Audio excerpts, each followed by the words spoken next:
Pripravte si papier, ceruzku, farbičky alebo fixky.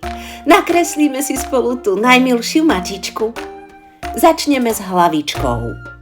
Nakreslite pekný veľký kruh. Nemusí byť dokonalý, veď je to mačička. Teraz pridáme ušká. Na vrchu kruhu nakreslite 2 malé trojuholníky. Jeden naľavo, jeden napravo. To budú mačičkine ušká, aby dobre počula. Pod hlavičku nakreslite väčší ovál alebo tvar ako zemiak. To bude mačičkino telíčko. Spojte ho s hlavičkou, aby mačička držala pokope. Mačička potrebuje nôžky, aby mohla behať a skákať. Nakreslite 4 krátke paličky. 2 vpredu a 2 vzadu.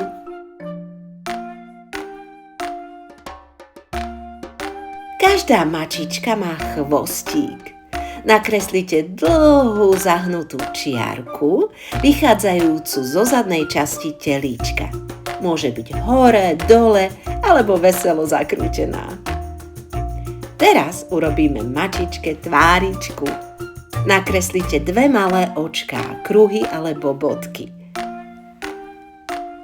Podne malý trojuholník pre nožtek. Pod nožtekom malú čiarku smerom dole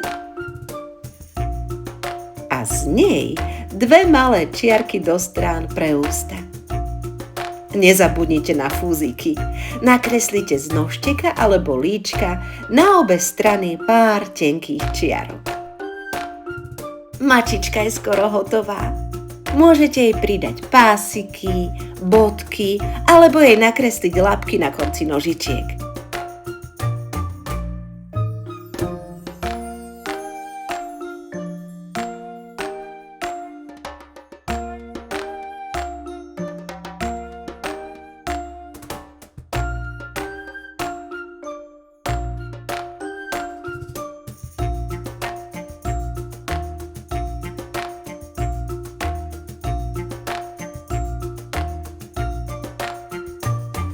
A teraz to najlepšie. Vyfarbite si ju. Akú farbu bude mať vaša mačička? Čiernu, bielu, oranžovú alebo bude farebná ako fíha tralala?